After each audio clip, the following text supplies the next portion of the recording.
She's an author, researcher, and curator, specializing in urban planning history, post-war architecture, contemporary urban development. She's a co-founder of the Grimson Architectural Historians and, of course, of the International Newtown Institute. Please welcome, as she's already on stage, Michelle Provoost.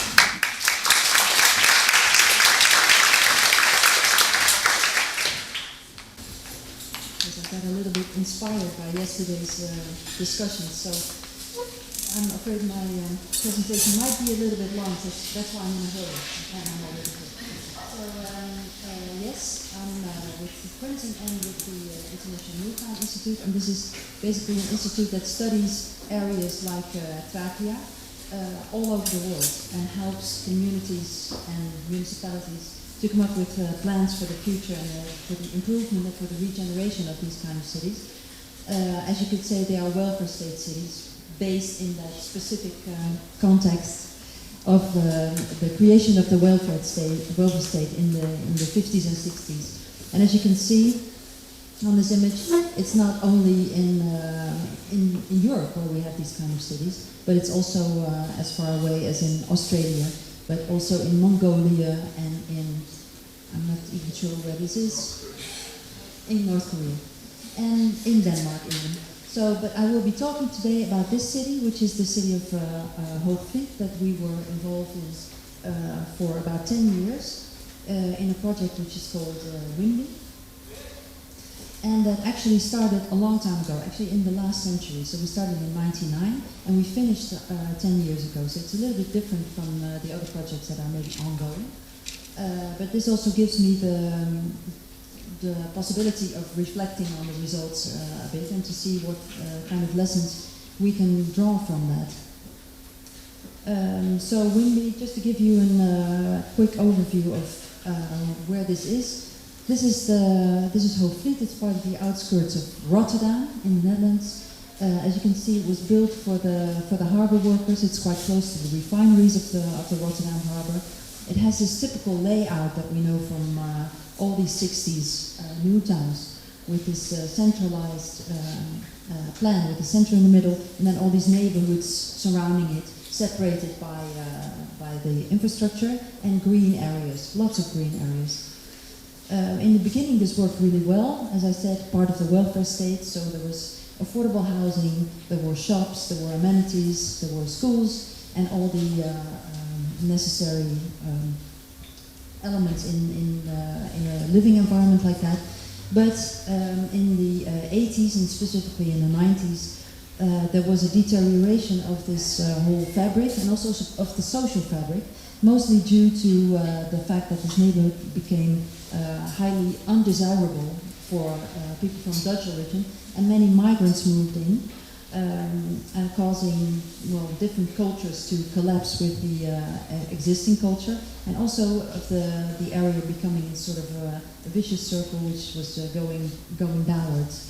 And the reaction of the municipality was to basically tear down like 30% of the housing stock, and sort of a really strong measure to counter these problems, and not taking into account any social or cultural needs of the population, the new communities that had come into existence there. And also, these kind of apartment blocks were torn down and then replaced by single-family houses. Of course, a lot more expensive, and of course also not accessible to the migrant communities that had come to live there. So this is, for this reason, we chose this area, but we were commissioned to do it by the national government of the Netherlands, and also by the housing corporations who owned the houses. So they sort of invited us to become like a think and do tank, to advise them on ways to update this environment and to make it more viable. But I will come back to this. There is also a catch in this.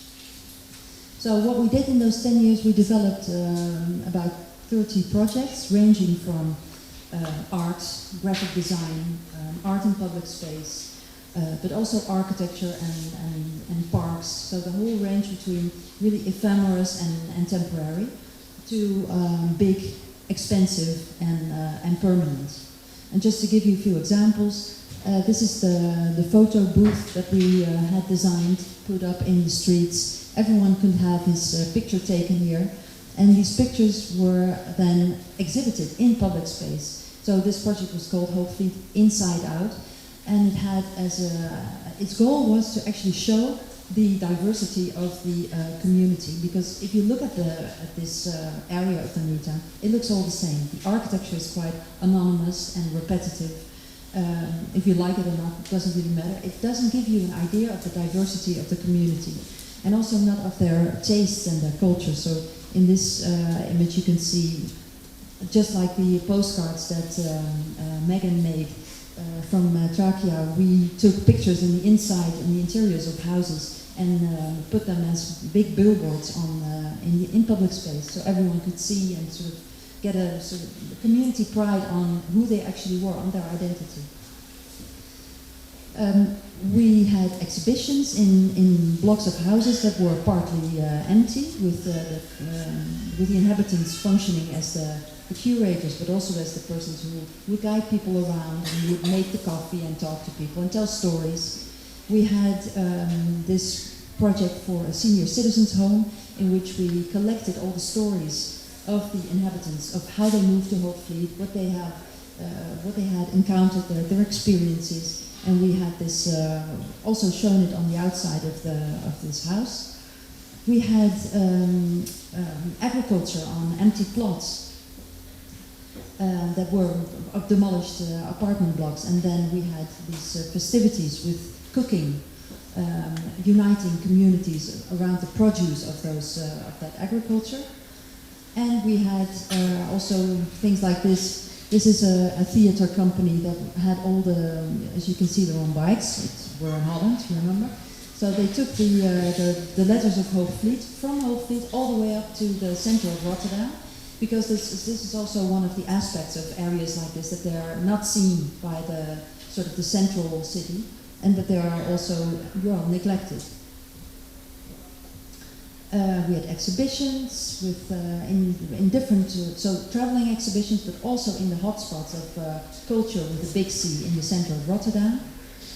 And then we had a number of projects which were more, well, in the realm of architecture, I would say, but also dealing with the participation of different kind of actors. So not only residents, but also the directors of the elementary schools, for instance. So there was a practice in Holland that if a school was too small or it needed more space, then these temporary classrooms would be hired from somewhere, and they were in very bad quality,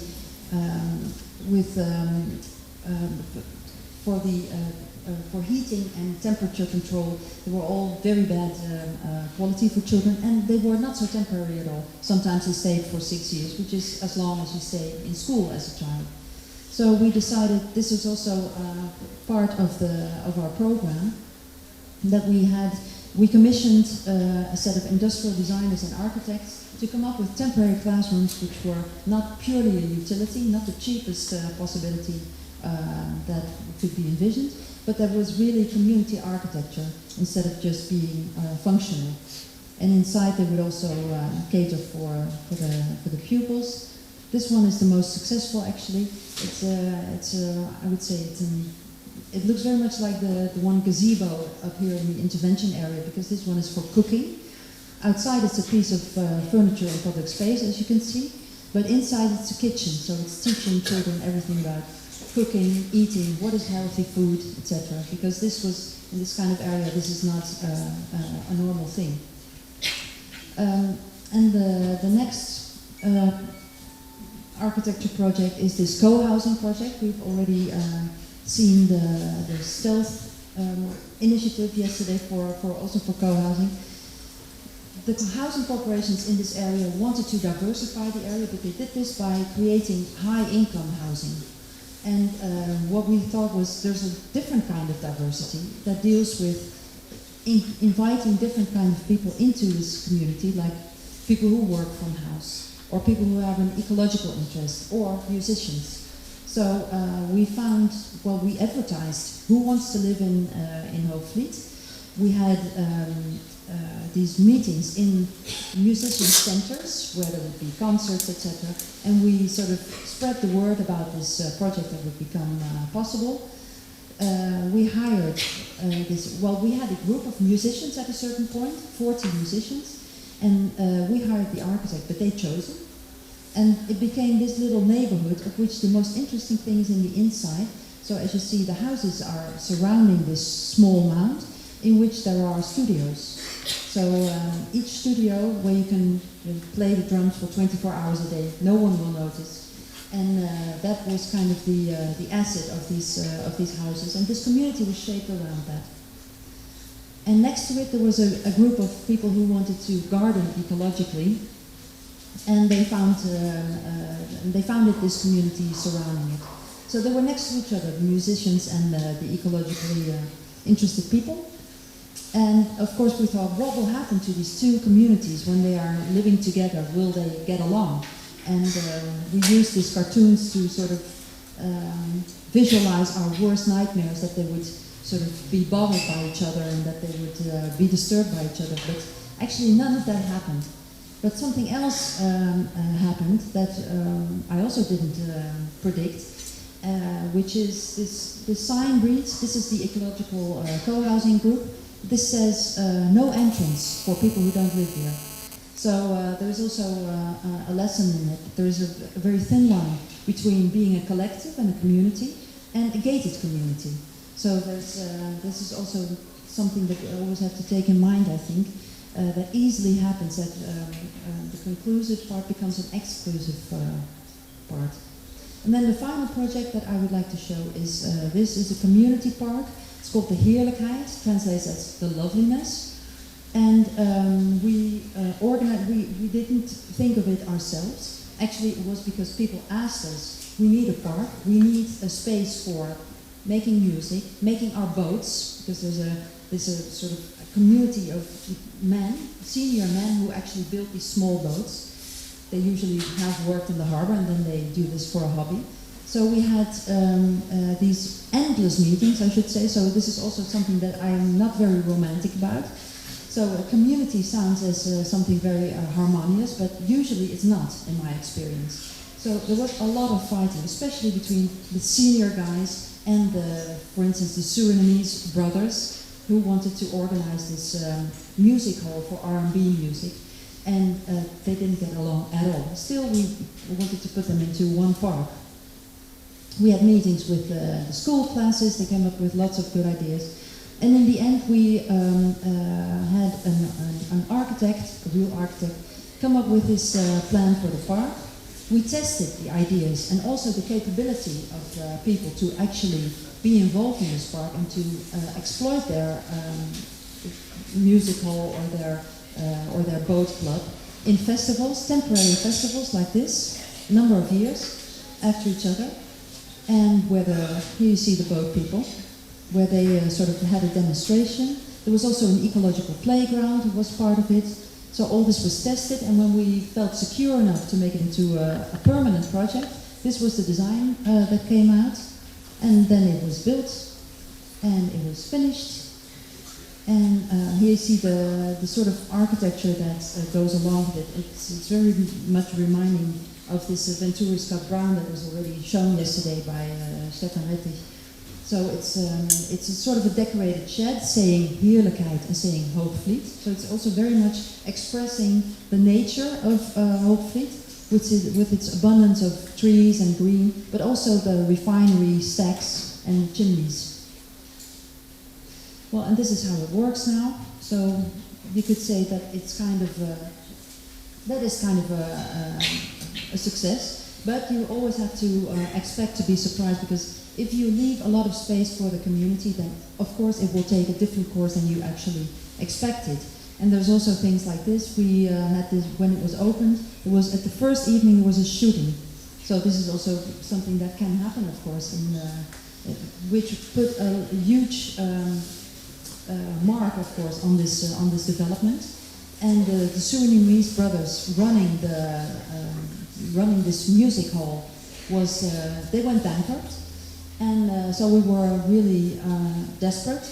But then there was another entrepreneur coming and taking over. So now it's a Turkish music hall, and in fact, so nothing wrong, I would say. You just didn't expect it, but now it's the scene. This festival terrain is used for these Turkish weddings with their own aesthetics, etc. I think it's brilliant.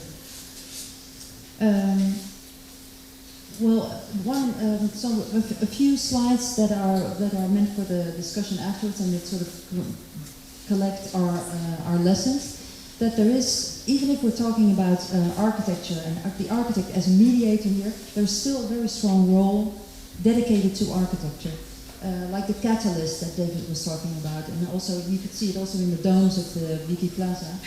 I think architecture still has a very important role to express the identity of the community and also to catalyze their pride in their community. And so you can see that both in the magazine, which is like the professional community, but also this entrance to the playground has a meaning for the people who use it. And another interesting thing I thought was this question yesterday was asked: who pays the bill? And it does make a mark on the project. Like, we were commissioned by the housing corporations in Plovdiv, and you can ask why. Why did they want this trouble, this complication of things? And I think they wanted it because they expected a significant change of the image of Plovdiv, making it into a more attractive environment for other people, for their houses. So that also meant that some projects that we thought were really important, like affordable housing for single Antillean mothers, they were vetoed. So if you're being paid, you're also being dependent, of course. And then, especially during the crisis, we have seen that these kind of projects were a lot financed by private developers and by especially private developers who had a location where they, due to the crisis, were not able to develop something, and they used these kind of the community projects to create value on that location. And of course, I think that there is a serious possibility of abuse in that construction. So I would say that the whole issue between bottom-up and top-down, I agree, is outdated. But I would say bottom-up is definitely not enough, because these kind of initiatives, you have seen how many groups there are and how many interest there is in this way of working. But it needs to be, if it really wants to have an influence on urban planning, on the city, on how the city is made and maintained, then bottom-up is not enough. So there is a need to upscale, either by networking or by using new media. There is a number of ways that this possibly can be done. But there needs to be a connection to the establishment in some point to really create a difference. And that also implies that I guess most of us are volunteers in these kind of projects. And it's very easy to abuse for the people who do have money. And there was a serious rethinking needed in this kind of constructions. So this is a question, especially I see that in Holland a lot. So the crisis is over. So do we skip the whole bottom-up, the nice projects, and go back to business as usual? In places where there is a high degree of pressure on real estate, like in Amsterdam, this is a serious threat that it will just be forgotten and go back to big business. So I think that is what I'm interested in now. Yesterday there was already a new banking system, a new housing corporation presented. A city in the making in Rotterdam is such a kind of project that really tries to rethink the sort of economic and financial models that are on the basis of urban development. And I think that's what I'm interested in, and that's what I hope that the route for the near future, very near future, will be. Thanks.